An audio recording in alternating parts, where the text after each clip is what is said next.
السلام علیکم ناظرین، میں ہوں محمد مدثر اور آپ دیکھ رہے ہیں ایم فیکٹس۔ ناظرین، ورلڈ وار ون دنیا کی سب سے خطرناک وار سمجھی جاتی ہے۔ یہ جنگ 4 سال اور 3 ماہ جاری رہی۔ اس جنگ میں 2 کروڑ لوگ مرے اور ان مرنے والوں میں 1 کروڑ فوجی بھی شامل ہیں۔ ایک اندازے کے مطابق ورلڈ وار ون میں روزانہ 6000 فوجی مرتے تھے۔ اس جنگ کے دوران دنیا 2 حصوں میں تقسیم ہو چکی تھی۔ مگر ناظرین، آخر یہ جنگ ہوئی کیوں تھی؟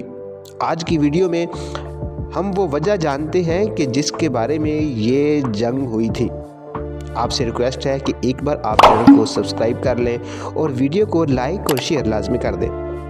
ورلڈ وار ون ہنگری کے شہزادے اور ان کی وائف کے قتل کی وجہ سے شروع ہوئی تھی۔ دونوں کو 28 جون 1914 کو دونوں اس وقت قتل کر دیا گیا جب وہ بوسنیا کے آفیشلی وزٹ پر تھے۔ اس زمانے میں بوسنیا میں ہنگری کے خلاف لیگ ہینڈ نامی ایک آرگنائزیشن بھرپور تحریک چلا رہی تھی، جس کو ملٹری کی بہت زیادہ سپورٹ حاصل تھی۔ اس آرگنائزیشن نے شہزادے اور اس کی وائف کو قتل کرنے کے لیے 6 نوجوانوں کو اپنے خفیہ نیٹ ورک میں شامل کر لیا اور انہیں باقاعدہ اس کی ٹریننگ بھی دی گئی اور ویپن بھی ان کو دیے گئے تھے۔ شہزادے اور ان کی وائف کے آنے کے موقع پر ٹاؤن ہال کی طرف جاتے ہوئے ان پر حملہ کر دیا تھا۔ پہلے حملے میں وہ بچ گئے تھے۔ اس حملے میں قریباً 20 افراد زخمی ہوئے۔ ٹاؤن ہال کی طرف جاتے ہوئے ان پر دوبارہ حملہ کیا گیا۔ 19 سالہ قاتل نے گاڑی پر فائرنگ کر دی۔ ایک گولی شہزادے کے سینے پر لگی، دوسری گولی شہزادی کے پیٹ پر لگی، جس کی وجہ سے وہ دونوں ہی موقع پر ہی دم توڑ چکے تھے۔ قاتل کو موقع پر گرفتار کیا۔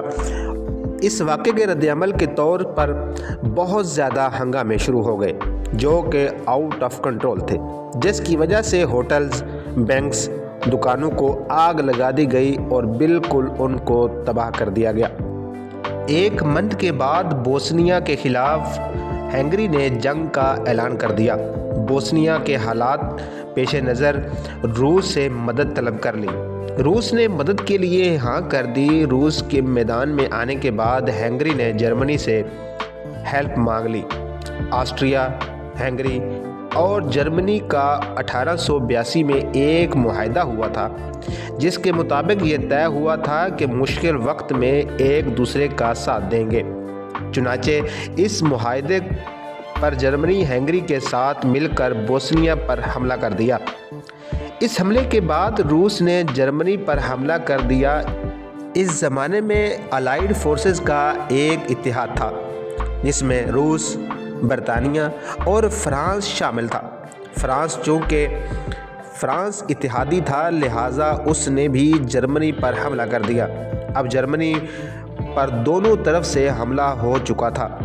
ایک طرف روس اور دوسری طرف فرانس کے ساتھ جنگ میں الجھنے کی وجہ سے جرمنی مشکلات میں پھنس چکا تھا۔ جرمنی کی مشکلات تب بڑھی جب برطانیہ نے بھی حملہ کر دیا۔ اب جرمنی تینوں اطراف سے جنگ میں گھر چکا تھا۔ 5 ستمبر سے 12 ستمبر 1914 تک پیرس میں لڑی گئی جنگ میں بظاہر جرمنی کو شکست کا سامنا کرنا پڑا۔ جنگ کے اس پہلے حصے کے بعد دونوں فوجوں نے خندقیں بنا کر اس میں پوزیشنیں سنبھال لی تھیں۔ 1917 میں خندقوں سے ایک دوسرے پر حملہ کرتی رہیں۔ اس دوران لاکھوں فوجی ہلاک ہوئے اور لاکھوں فوجی زخمی بھی ہوئے۔ 1917 میں الائیڈ فورسز نے شدت کے ساتھ امریکہ کی کمی کو محسوس کیا، چونکہ تازہ دم فورسز کے ساتھ ان کا مددگار ہونا بہت ضروری تھا۔ کئی برس گزرنے کے بعد اب امریکہ اس جنگ میں شامل نہ ہو کر خود کو بھی تنہا محسوس کر رہا تھا۔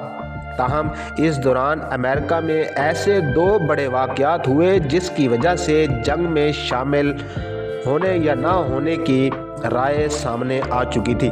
1915 میں جرمنی میں ایک مسافر جہاز کو سمندر میں ڈبونے کا الزام لگایا گیا، جس پر 159 امریکی فوجی سوار تھے۔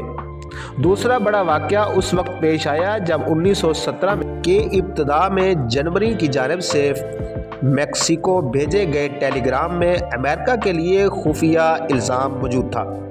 6 اپریل کو امریکہ اس جنگ میں باقاعدہ طور پر شامل ہو چکا تھا، تاہم امریکہ کی جانب سے جنگ میں آنے کے بعد روس نے انقلاب آنے کے بعد اس جنگ سے لا تعلقی کا اظہار کر دیا تھا اور 3 مارچ 1918 میں جرمنی کے ساتھ ایک امن معاہدے کے بعد خود کو ورلڈ وار 1 سے الگ کر لیا۔